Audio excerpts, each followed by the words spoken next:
Hi, this is Scott Garibay. Today we're going to be talking about Tulsi Gabbard and the mistake she is currently making in her campaign, which could cost her the election race. All right, so the mistake she is making is that she is highlighting a governing policy as an election race policy.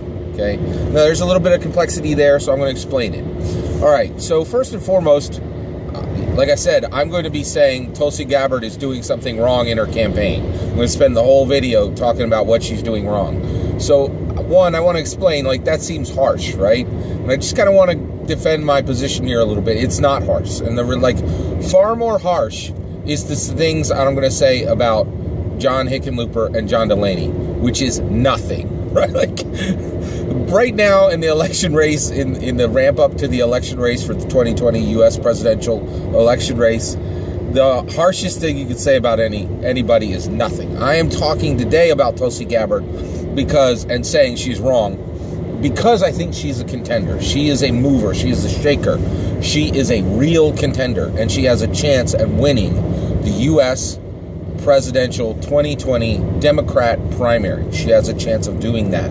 Now, I think she's doing something fundamentally wrong, and that very well may keep her from winning. She has time to fix it, and I'm going to talk about that issue today. But my point is, if it seems harsh that I'm taking the time to say, oh, this candidate's doing this thing wrong, right? If that seems harsh, it's much more harsh for me not to be talking about a candidate, right? Because there's 15 of them. And the people who are not in the discussion are the people who are going to lose, like Hickenlooper and Delaney. They're like complete non-entities. All right. Okay. So let's move forward. All right. So the difference between an election race policy and a governing policy. Okay. So every candidate has a stack of policies, right? Except Beto O'Rourke. He doesn't have a stack of anything. All right. I'll keep it moving. All right. So they have a stack of policies, right? And here's the thing.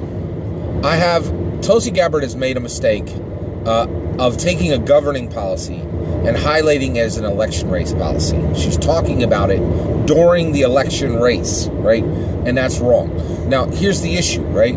Every candidate has a stack of policies that are important to them, that they believe in, right? Now, here's the issue, okay? Basically, I understand completely why Tulsi Gabbard is highlighting a governing policy as an election race policy. I think she has this idea that, almost every politician in the world has this idea in their head. They're like, oh, I have a noble idea, and this idea will help the people. I truly believe it earnestly and sincerely in my heart that I have goodwill for the people, and I have this good plan for the people. And by telling the people my good plan, I shall win the day. Complete and utter nonsense, right? That stuff may have been true in the day of Jefferson and Lincoln and George Washington, but that stuff is gone, right? If you are going to win an election today, you must win the camera. You must control the camera. It's got nothing to do with your noble intentions or your good plans, right? You have got to master the media. It is the only thing that matters now to win an election, okay? Now, when you win the election, we want you to highlight and go about your governing policies. We need you as a politician to have governing policies. But you cannot talk about governing policies in the election race. You have to talk about election race policies, right? And this is a fundamental mistake that Tulsi Gabbard is making, right? She is running on a governing policy and not on an election race policy. And I'll explain which one she's running on and what she should be running on in a minute, but it is so critical. This mistake is thinking the world has not changed. It has changed. Donald Trump has shown all that matters for winning the election is mastering the media, right? Win the camera, control the camera. The media, the American media, has absolutely no ability to control its own cameras. They are completely leadable, right?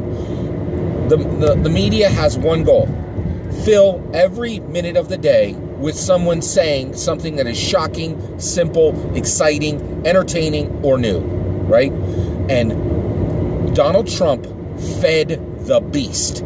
He absolutely mastered the media. He fed the beast and he won, right? And that's all that's left. If you have this wonderful, beautiful, noble plan in your heart, who cares? You cannot tell it to the people. Use it when you're governing. It's good that you have it, right? But you have got to highlight policies that people are going to be motivated by, that people are going to be shocked by, that people are going to be excited by, that people are going to be entertained by, that are new, that are simple. You must do this, right? And I think the only way you get a situation like what we're seeing with Tulsi Gabbard, highlighting the absolute wrong governing policies in the election rate as election race policies, is if you fundamentally if you're pretending Donald Trump doesn't exist, if you're pretending that Donald Trump hasn't changed politics forever, right? He has, and the only reason why I'm clearly adamant, I'm a little spun up about this. Sorry. I really think that it's a shame to me. I feel like I'm watching Tulsi Gabbard lose in slow motion, right? And it's frustrating to me that a candidate that is this smart and has this strong a presence, she has Hawaii, like she radiates Hawaii. She radiates surfing. She radiates flowers. She radiates every color of the rainbow. She is an incredible candidate, and it's not going to matter because she thinks that the politics that stand today are the same politics that stood in the 1980s, the 1960s, and the 1940s, and those days are gone. Your noble ideas, your noble plans, your true, genuine, sincere opinions on important government policies do not matter in the election race. They don't, right? And so, all right, so let me explain what her governing policy is and what her election race policy should be, okay? All right, so her governing policy, right, is non-interventionism. She is a warrior for peace.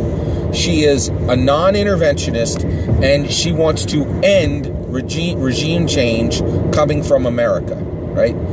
She has sincere, earnest care for this very real governing policy, okay? And if she is elected, she can put this into place, right? But she absolutely cannot talk about it in the election race, right?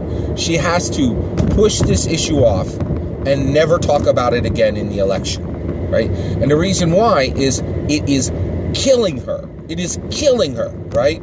So in order to govern this nation, you have to do really hard things, okay? And non-interventionism will be a really hard thing. And she can do that when she's elected, but she cannot talk about it during the election race. Here's why. When she talks about non-interventionism, it doesn't matter what the reality of her policy is. What matters is the perception.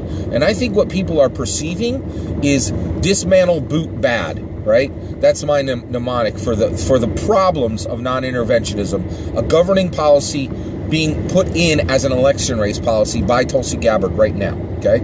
So basically, what voters are hearing is, oh, Tulsi Gabbard, non-interventionism means we're doing way less military activities, and that means that we're going to need a lot less military.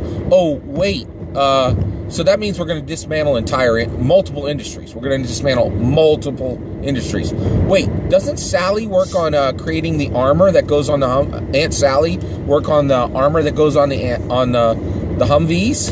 Yeah, she does. She'll probably lose her job, right? Because they're going to dismantle that industry. Oh, and doesn't Aunt Elizabeth, doesn't she work in the industry where they do all the data processing for the helicopters? Yeah, she does. Oh, I guess her job will be less needed, right? When people are hearing, when she talks about non-interventionism, they are hearing, I'm going to dismantle multiple industries, which is true, right? Like she's going to go to town, man. Like if you go to non-interventionism and you're no longer the police of the world, you need a lot less military, which means less military spending. And the jobs that she's coming to kill, right? Those jobs are like for real some of the best paying jobs in America, right? I make cheddar. I got some, right? And I don't have the kind of money you make making weapons. Are you kidding? Like those industries, That is baller out dollars, right? And she's like, nope, getting rid of those. People do not like to hear that, right? Excuse me.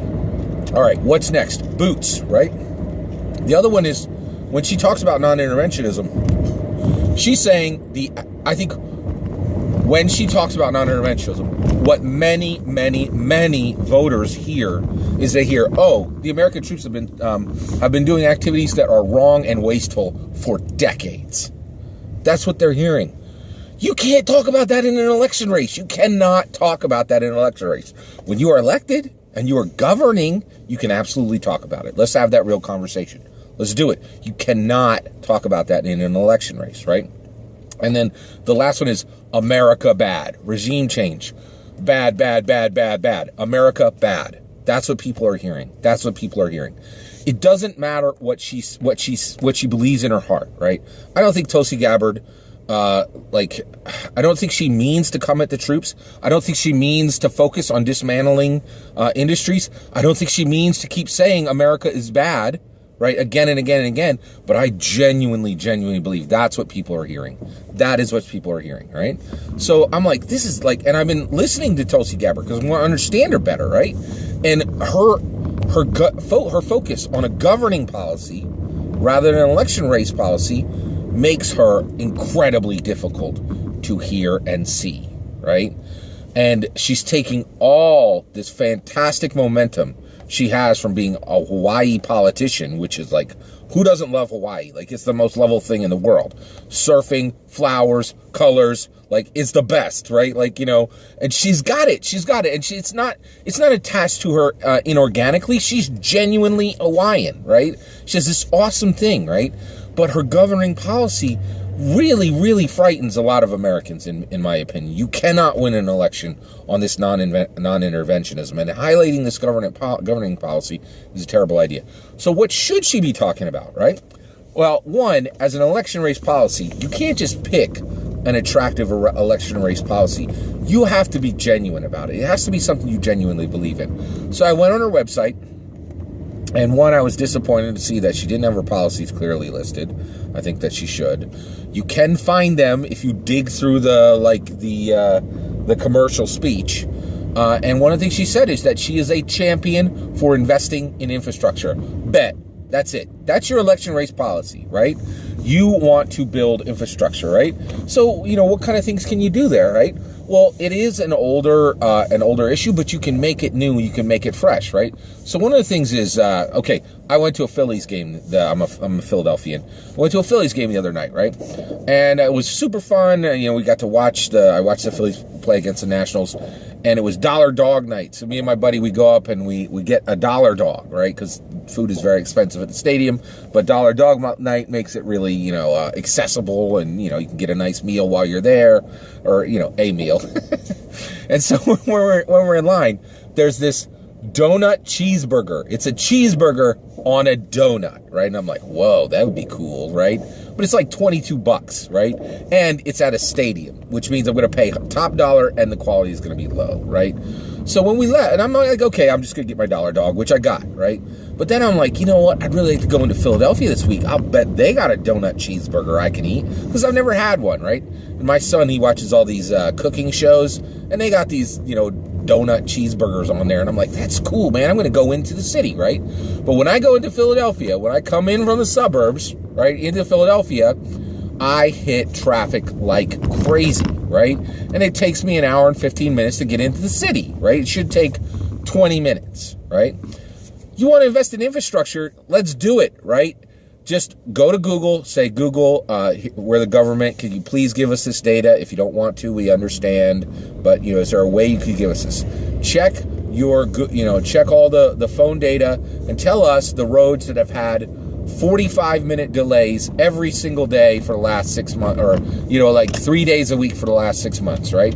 Then you take those roads in Philadelphia, and you could do this in every single city, right? So this is what Tulsi Gabbard should be talking about, right? And do an elevated road. Build a road on top of those roads, right? So those roads, now you're gonna cut the traffic in half. And when you do that, right, in order to build these elevated roads are a brilliant idea, right? Because one, the technology we already have. We have these super light alloys now. We have really, really good physics that allow us to build bridges with minimal resources, minimal material, but with, super, super strong design, right? And that uses our technology. That uses our resources.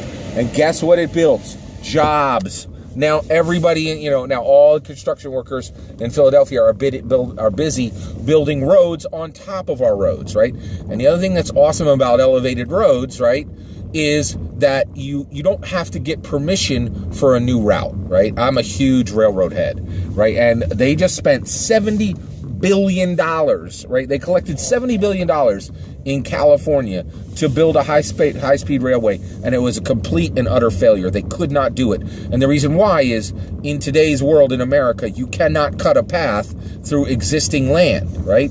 Because you either have to use eminent domain, or you have to use a ridiculous amount of money to buy that property. And even if you have the money, there'll be some people who are obstinate and say, I'm not, I'm going to keep my house right in the middle of your railroad, and I'm not doing it, right? So then you would have to use eminent domain. So you have to bleed money or use eminent domain, which is, like terrifying to citizens.